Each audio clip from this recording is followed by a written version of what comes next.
quick recap. Our secret handshake keeps sending us everywhere but home. Seems like we're in a courtroom of some kind, and it's dark. Ooh, I found a Skittle on the ground. I have a clear choice to make. I could wait until we find the lights to see if it is dirty, has hair on it, nibble mark, etc., or I could just eat it. Choice seems clear to me. Me too. How was it? Not bad. My favorite flavor. A little furry, though.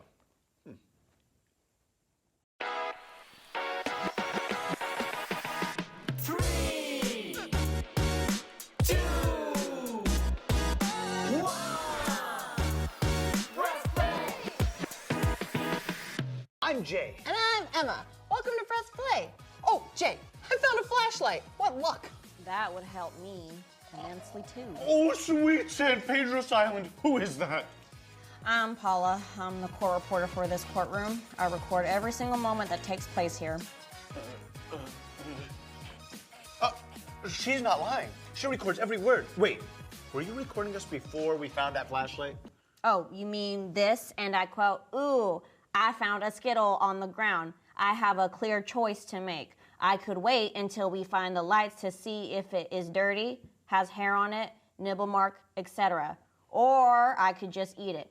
Then the young lady said, and I quote, "Choice seems clear to me." You said, and I quote, "Me too. Young man eats disgusting Skittle." Hey! Oh, young lady asks, and I quote, "How was it?" Response from young man, "Not bad. My favorite flavor. A little furry, though." Speaking of, I think I still got some of that fur in my mouth. Hey! She's typing. Stop. Stop it. Stop that. I don't think she's gonna stop, Jay. It's okay. But what if we see something embarrassing? Oh, you mean like when you saw me and shouted, "Sweet San Pedro's Island"? I said that? Yeah. Yeah. Yeah, really loud. Sweet San Pedro's Island. Sweet San Pedro's Island. Hi, Paula. I'm Emma, and this is Jay. We're not sure why we're here, actually. Did something happen here recently? Yes. Actually, Jay's bad choice to eat the Skittle reminds me of just what took place in this very courtroom. It was very strange. Like, I was living out a Bible story I heard of before. One from the book of Mark, chapter 15. Well, what happened? Well, the judge here is a man named Pilate, and a very angry mob of people brought a man named Jesus to Pilate to stand trial. Jesus questioned the way the people did things and stood up for those that no one else stood up for. So he wasn't very popular with some people. Those people hired one of Jesus' friends to betray him, and that's how he ended up here on trial. Trial for what? That's just the thing. In all my years of court reporting, I've never heard such a poor case. They said that Jesus claimed to be a king of Jews. So Pilate asked him if he was, and Jesus responded simply, "You have said so." That's all he said? Literally, all he said. They kept accusing Jesus, and Jesus said nothing. Pilate was amazed by Jesus. Pilate brought out Barabbas, another prisoner. You see, there was a big party about to take place, and this party, Pilate always releases one prisoner. So Pilate gave the angry mob the choice: release Barabbas or Jesus. Who did they choose? Well, like your friend Jay here, they chose poor. Hey. No way. They chose to release Barabbas and not Jesus, even though Jesus performed miracles and helped them and never sinned? Pilate was just as amazed as you. He said, and I quote, "What shall I do then with the one you call the King of the Jews?" Pilate asked them. "Crucify him," they shouted. What does that mean? It's the worst punishment someone can be given. It means Jesus is going to die?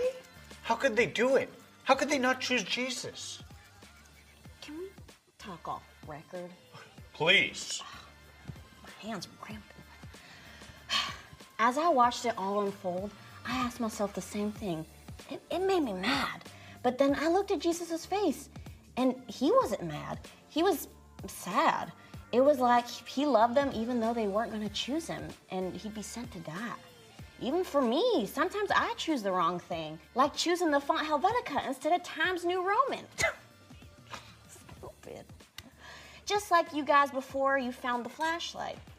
We are all stumbling in the dark sometimes and eat a nasty Skittle or two. Except me, that's just a you thing. It's really hard to make the right choice sometimes, but when you get to know Jesus, the right choice becomes clearer. The crowd chose to not release Jesus because they struggled with believing that he really was the Savior they had been waiting generations for. They were in the dark about who Jesus really was. Even though the crowds didn't, we can choose Jesus. Whoa. Here we go again. Do we dare? No telling where we'll end up next. At this rate, we'll never make it back to the worship party at my church to celebrate Easter. Thanks, Paula. We gotta go. Right, and I have to get back on record. Jay, maybe all of this is getting us ready for that party. You think so? I do. You ready for what comes next? I don't think so. Me neither, but let's choose to do it anyway. Join us for the secret handshake. Ooh, this seems nice. I don't know. I have a feeling something bad just happened here. Friends, let's recap. The secret handshake sent us to meet Paula, a reporter in a courtroom. She was very good at her job and told us about just what took place. Jesus had stood trial before Pilate, and Pilate gave the angry mob against Jesus a choice. They could release Barabbas or Jesus. They chose Barabbas. But when Paula looked at Jesus' face, she was reminded that we can choose Jesus. We'll see you next time. Now it's time to Drop the verse. Let's drop the verse. Oh, what time is it? Time to drop the verse, Jay. Here we go, here we go, here we go. The Lord is my light and my salvation. Who shall I fear? Psalm 27:1. Psalm 27:1. The Lord is my light and my salvation. Who shall I fear? Psalm 27:1. Hey! Psalm 27:1. Hey! The Lord is my light and my salvation. Who shall I fear? Psalm 27:1. Hey!